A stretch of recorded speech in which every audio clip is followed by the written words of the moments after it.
studying the muscles of forearm, front of the forearm. So here we have first pronator teres muscles. Now pronator teres muscles.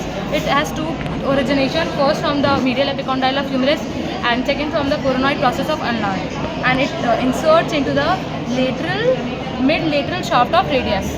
Now here is the second muscle. This is flexure carpi radialis. This originates from the medial epicondyle of humerus, and its insertion is in the second and third metacarpals. Now here is the third muscle. It is palmaris longus. It also originates from the medial epicondyle of humerus, and it inserts into the upper neuritis of the palm. Here we have the third muscles.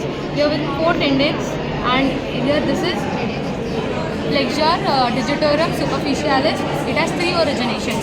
First, the humeral head, which is formed by the medial epicondyle of humerus, and second part of humerus cell is formed by the coronoid process of ulnar, and the third is the radial head, which is formed by the anterior oblique line ridge from the shaft of radius, and it divides into 4 tendons, and it inserts into the proximal interphalangeal joint. It divides into 2 and inserts on either side of it. And here we have the last superficial muscle, which is flexure carpi ulnaris. It has 2 origination again. First, the humeral head, which is formed by the humerus medial epicondyle, and the second is from olecranon process of ulnar, and it inserts into the pisiform bone, which is a sesamoid bone. Now, if we talk about the action of these muscles, the pronator teres helps in the protraction of arm.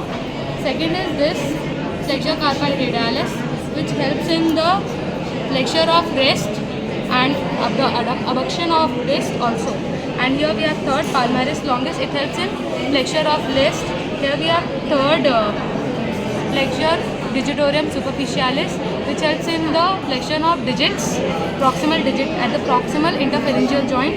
And here we have the flexure carpi ulnaris, which helps in again flexure of wrist and adduction of